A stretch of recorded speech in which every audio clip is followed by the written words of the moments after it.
Die alte Sage spricht rätselhaft von Tom dem Dichter und seiner Muse, die schön war wie Lichter, und einem verzauberten See, der sie gebar, die Worte vom Dichter. Die Muse, sie war sein Glück und reimte über die Gnade, die ihnen zuteil, und erzählte von Schätzen, tief unter den schwarzen Wellen. Bis eines Morgens das Licht die Welt noch nicht konnt erhellen, die Muse ging ins Wasser, sank und ertrank. Der Dichter schritt nun hinunter zum See, um seine Liebste zu rufen. Als keine Antwort kam, erfüllten ihn Angst und Weh. Er suchte vergeblich nach seinem verlorenen Schatz, und so bald schon sagte der Tag Ade. Nur sein eigenes Echo er heraufbeschwören konnt. So schwor er, seine Liebe in Geschichten zurückzubringen, Geschichten, die unruhigen Schlaf herbeisingen, in der Dunkelheit des Sees. In finstrer Nacht kam sie zu ihm, mit Dunkel in den Augen, trug Trauergewand und süße Worte als Schild. Er nahm sie wortlos auf, erkannte, sein Fehler war schwarz wie das Gefieder des Raben. Er schwor, sie beide tief unterm See zu begraben. Ob real oder Traum, das Rätsel sorgt weiter für Fragen, denn es heißt, in mondlosen Nächten gehen sie hier um. Wer will es sagen? Ich hatte das Gedicht erstmals in einem Traum gehört von einem UFO-ähnlichen Licht. In der Hütte fand ich es in einem Buch von Thomas Zane. Denn er wusste nicht, dass unter dem See, den er Heimat nannte, ein tieferer, dunklerer Ozean liegt, grün. Wo die Wellen wilder und doch ruhiger wiegen, seine Häfen habe ich gesehen.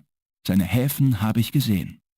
Der Grund des Cauldron Lake war ein Friedhof voller Dinge, die der See im Laufe der Zeit gefordert hatte. Das Dunkel beförderte sie in seinem Kielwasser mit hinauf, verteilte den verrotteten Rumpf eines alten Bootes hier und die Reste eines Flugwracks dort. Bäume wurden vor den Einschlägen zerfetzt, die Erde stöhnte. Das fiel ihm gar nicht auf. Zane schnitt ihm das Herz heraus, doch es starb nicht. Das Ding, das Barbaras Gesicht trug, säuselte Nichtigkeiten, Zucker vermischt mit Gift. Er zog den Anzug an und band das Monstrum vom Stuhl los. Das Ding in seinen Armen wehrte sich schwach, aber er hielt es fest. Er trat hinaus, vom Pier herab und in das dunkle Wasser. Ein Nadelstich des Lichts, der einem Boden entgegensank, der nie kam. Barry würde Sarah nicht erschießen, das wussten beide.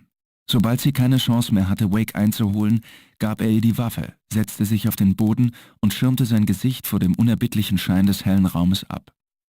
»Ich glaube nicht, dass ich ihn je wiedersehe«, sagte er leise. Sarah konnte nicht auf ihn wütend sein. Und er hatte vermutlich recht. Das Dunkel versuchte nicht mehr, den Schriftsteller zu fangen, damit er das ersehnte Ende verfasste. Der Schreiber wusste zu viel. Er war zu stark und trug eine Waffe, die Thomas Zane hinterlassen hatte und die das Dunkel verletzen konnte. Jetzt tat es alles, um den Schreiber davon abzuhalten, Cauldron Lake zu erreichen und damit seinen finsteren Ursprungsort. Der dunkle Ort, an dem ich mich wiederfand, ähnelte nichts, das ich mir je hätte vorstellen können. Der Ort war nicht solide, er war fließend. Für jemand anderen, einen Künstler aus einem anderen Bereich, wäre er ganz anders gewesen. Ich konnte die Geschichte aus dem Manuskript überall um mich spüren. Die Worte und Ideen strömten durch die Luft, bereit, wahr zu werden. Sie müssen den Weg zur Hütte finden. Es stellt sich ihnen in den Weg, es lässt sie nicht vorbei. Es hat kein Herz, es ist voller Dunkelheit. Sie müssen sein Herz mit Licht füllen.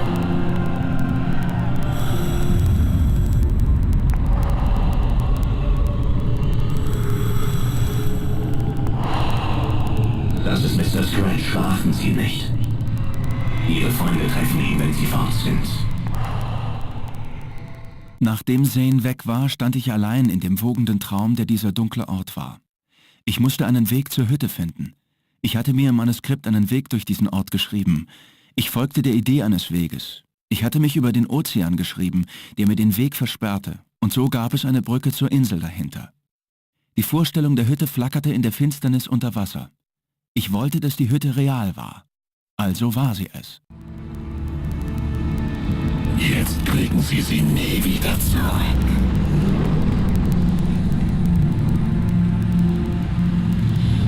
Ich bin viel älter als Sie. Älter als Ihr erstes Kunstwerk. Ich finde ein neues Gesicht. Jemand anderes, der mich in die Freiheit träumt.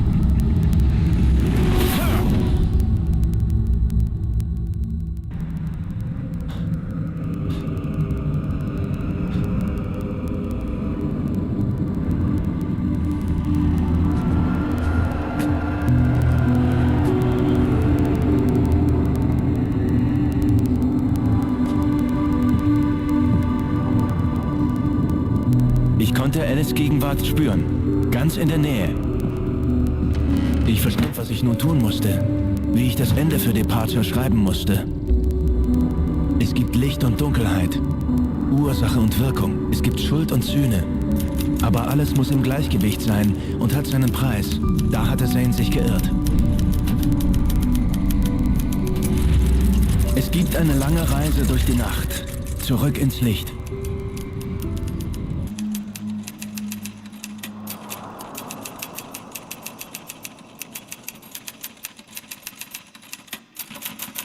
Das ist kein See.